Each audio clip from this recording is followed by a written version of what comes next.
in the commercial side, I always thought, every day you kind of you sit around, you wait for problems. Well, we call it a put out the fire business. Yeah, but in this business, the residential, there's kind of more of that. It's just not as much because it's smaller jobs. It's not as like. Let me ask you a question. We deal with many more customers. No, but here's the thing: you have in what I find, to your point, is that in the residential business, it's basically you have an opportunity only once to fix it. When you're doing commercial work and you're doing something on a regular basis, 5 days a week, you leave yourself exposed more to problems, right? Obviously. Well, that's true because you're doing stuff. How many 5 day periods are in 365 days? It's over almost 300 times, right? So. Okay, so the more you do it, the more whatever. Yeah, it's 265 But days, whatever it is. So like you have 265 days to make a mistake. But the other thing too, a resident. That's true, right? actually. Like the owner. If somebody called today and say, Pat, listen, I don't like it. I see some stains on my couch. Nobody take care. I said, you know why? You ignore that call. You say, no, my guy said his liver really good, 100% good. You fail. And that's the old mistake some people made it because think it's so good. So let me just tell you something. In the residential business, even the commercial business, I've never said to people, we're going to come and do this service. If it doesn't come out good, we'll come back. I guarantee. That to me, that's not. I'm trying to do this the best I can the first time and whatever. Listen, I try. Like I look at clients the way I look at myself. If I hire somebody to come in and do something, I have a schedule. I have certain things I have to attend to. I don't need to make another day for you to come back to fix something because you didn't do it right. Now, with that said, there are times when certain things happen because of the process we use and maybe what we're working with, and sometimes stains wick back up, and we try really hard for that not to happen. But we don't have a philosophy here at ATC that says, well, we're just going to clean it now and hopefully you don't notice it. No, not at all. The only thing what's kind of interesting about this is that, and you do run across this with commercial sometimes, but with residential in particular, you get more like wow factor. Sometimes when you clean a couch that hasn't been cleaned in 2 or 3 years, like it is just staggeringly different when it's done. It is just, it goes from really dirty to really clean. And not every customer. Some customers are, some of our clients really, because I always look at customers are more the first time, right? Then if they use this a second time, then they become a client, right? So even with clients, like they don't, it's interesting. It's different. It's different. I'm going to tell you why. Because when you're in the commercial business and you're emptying garbage 5 days a week, nobody's calling you up on a Wednesday morning and saying, wow, what a job you did emptying the garbage. Because they assume you didn't empty the garbage. It's only when you miss a garbage can that they call up and complain. That is very true. Right. That's true. Which is their thing. You do get wow effect in some commercial jobs when they're like, if you get like an extra, we call it extra work. So like you get like a very dirty floor and you clean it now. But here's the funny part. What I've noticed over the years is even if you do that in commercial, it's Wednesday and nobody's called you. It's like, didn't they notice this? But that's... No, 100%. But you know why? That's a good point. That's because the person who you talk to hasn't noticed it. That's the problem. You do a building that's got 200 people. As I've gotten older, I look at it a different way. I look at it as that person expected you to do the right job, and when you did, you met their expectation. They didn't have to call you because I look at it as no news is good news. Commercials is a whole different animal. But you know why? Because it's true, and they're paying you every day to do something, and then or every month to do something. So they don't want to have to. You're supposed to get like an attaboy. Like they don't want to like let you know like, hey, you did a good job today. But in residential, you get that. Yeah. Because their expectations are, they have no expectation, most of the people. They're just like, hey, come clean my couch. Like, oh my God, my couch is so dirty, They're trying to find the best person with the best systems. Because at the end of the day, all they want you to do is clean and get the hell out of the house. But you know 100%. But you know why? The other good thing I find, and I learn from you guys, really good. I'm not going out for the house if the owner not see what I do.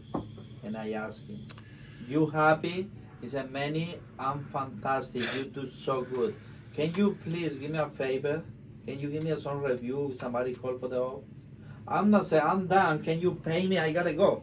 Well, that's a whole nother. I move my That's foot interesting. out. You don't get reviews in commercial. That's a Yeah. whole No. nother And thing. here's the other Nobody thing, see- and Nobody here's the other cares. thing, Nobody gives and a here's shit. the It's other thing. crazy. In, Like in regards to the rug shop, to a detriment, we've installed a philosophy here that rug is not leaving until we've exhausted Yes. every possible way to make that rug look as great as we can for that client. And sometimes the rug sits here for a month. We may have told them 2 weeks. And sometimes we do a bad job of not getting back to the we do a client. bad job of communication, but we do a great job of cleaning it. Right. Yes, that's true. And most That's No, it. That's right. it. But that's a lot Yeah. of small businesses could probably relate to that because we just don't have the staff for that. We have the staff to get the stuff clean and do the right job.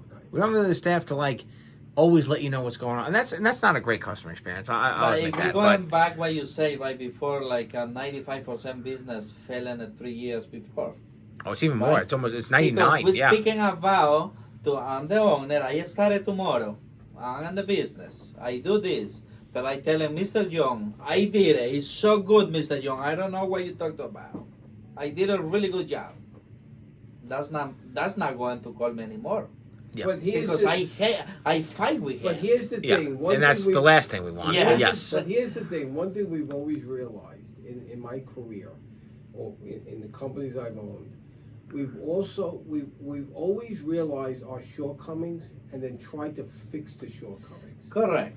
Continue with the success we've had in doing certain things, but also saying, customer experience is not where it should be, or maybe what I would expect as a customer. How can I fix it, and how can I make it better? We're not sitting here blindly going, well, that's the way it goes, 'cause, Well, whatever. when we used to go on estimates together in the commercial side, you used to always say the same thing to every customer, right?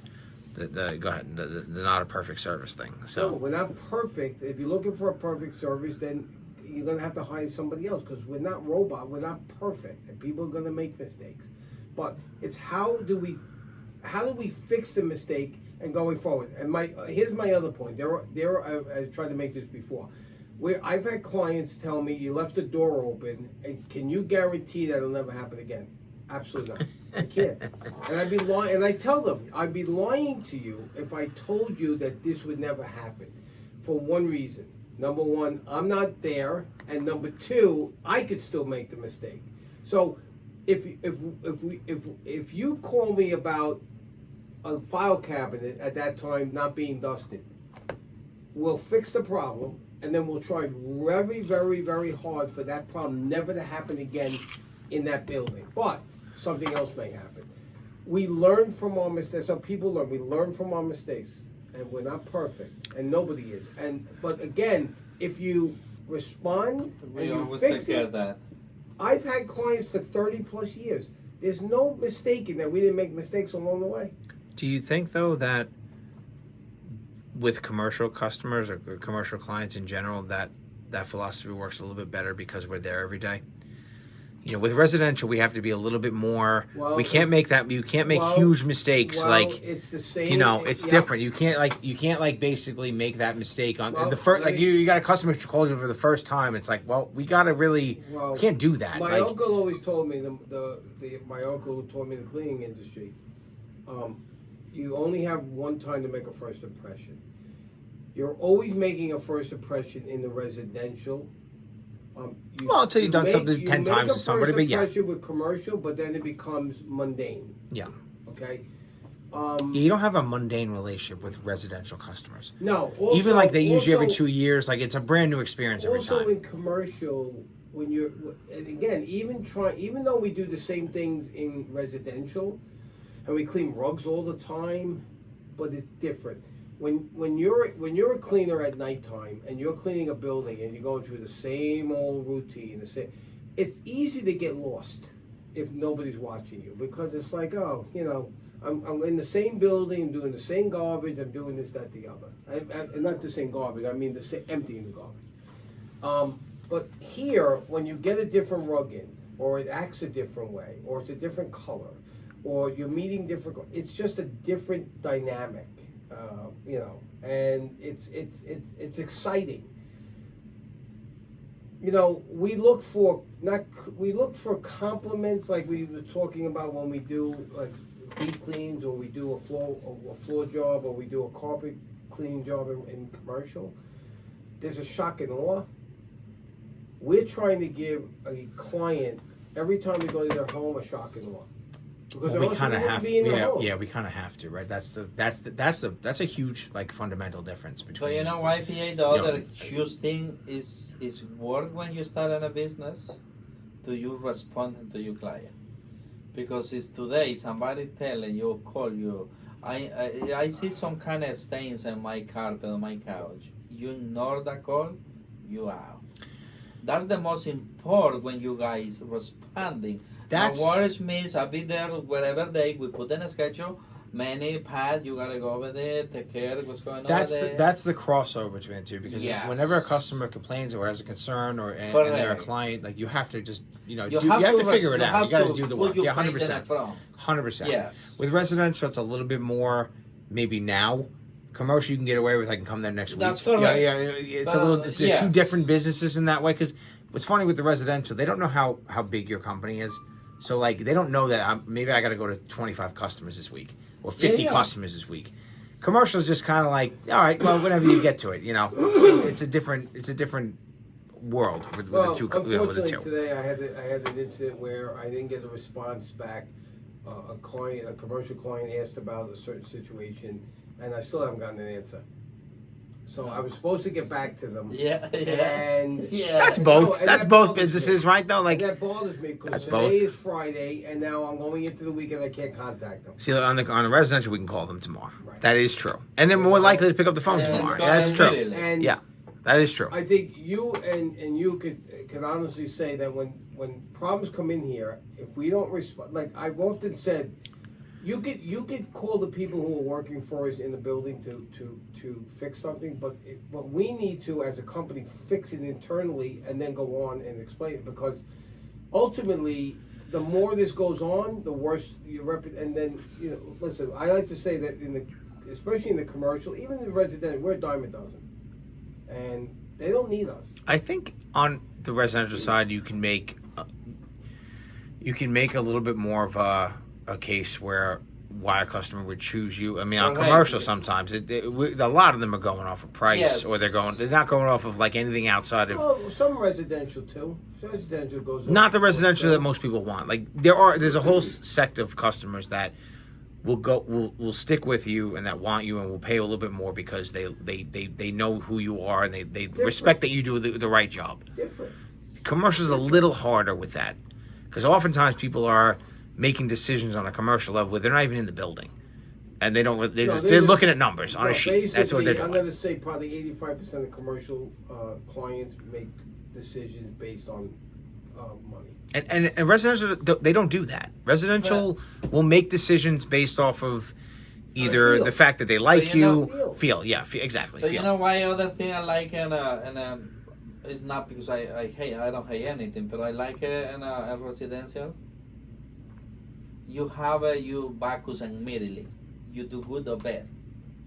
Yeah, I mean, you can tell when you're doing the job. I mean, 100%. Over there, you say, you know why? Yeah. And even like a worker, we feel this person is not happy with us. So here's the point in residential. If you overpromise and you underdeliver, they should get that job for free. Yes. I never try to overpromise. I try to overdeliver, but I try to be very transparent with them, especially in the beginning, and tell them, listen, I don't know if this is going to come out. I'm going to do the best I can, but whatever. And that most people can understand that, because theoretically, we didn't make the stain.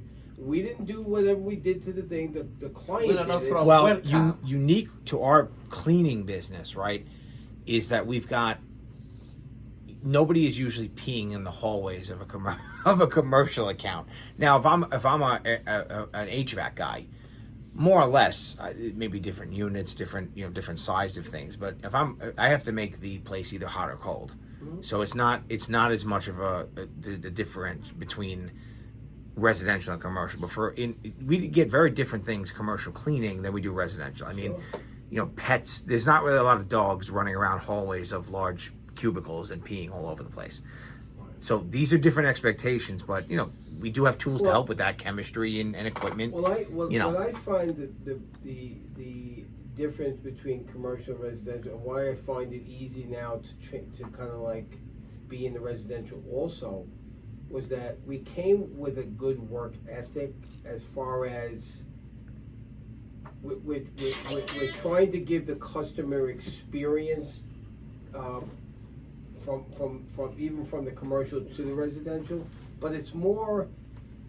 It's nice to deal with the homeowner, because half these buildings that we clean, we don't really deal with the person that actually owns it. But yeah, like well, here's the other thing the too. disconnect with commercials. The people you're dealing with aren't the ones who have to spend the money. It's a huge difference. Listen to me, to your point, but here's the main difference.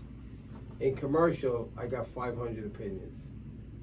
That's true. In residential, I have one or maybe two. Yeah, the husband and wife. Husband That's and wife, it. Yeah. and basically that's it. The kids don't even care. Yeah. And whatever. So. And sometimes it's just the wife or just the husband. I mean, those are the best. You know. But you know why the other thing too, Pat? But in the houses, sometimes you'll get like the husband's happy and the wife's not. And the husband not. And that happened to you yesterday, right? Like that was 2 days ago. The husband was. Okay, you guys did a great job. And the wife's a little bit more picky, and it's vice versa. I mean, the husband can be the same way. Thing too, I see in a residential, like we said before, if you respond to any complaint, you're good. If you do good the job, he'll recommend them A, B, C, D. It's like a line. Yeah, you don't get as many buildings talking to each other. None. None. I mean, not every once in a while, but you have 100 you do not get. Yes. You don't get like building manager. You know, of the guy who's in charge of the cleaning. I often say that building A doesn't talk to building B. They do not. I find that in but every house talks to each other. Residential business, you have to make a good first impression, because that's the only time you have that opportunity. Yeah. But even with that said, if you deal with a client on the same level as you and you try to explain certain things, most people, I'm going to say in my experience for 3-4 years now, most people are very understanding, and they understand that, you know, they're not blaming us, but we're going to do the best we can, and a lot of the times they're very, very impressed. You know, the other thing that we do, we don't book 50 jobs in one day and run through the job. We Well, that's just a better customer experience. I mean, like I'm not going to name any names, but our industry has a lot of different companies that will try to book as many jobs as possible because that's their business model. Where our business model is more, let's just get a customer or turn them into a client, do the best job possible.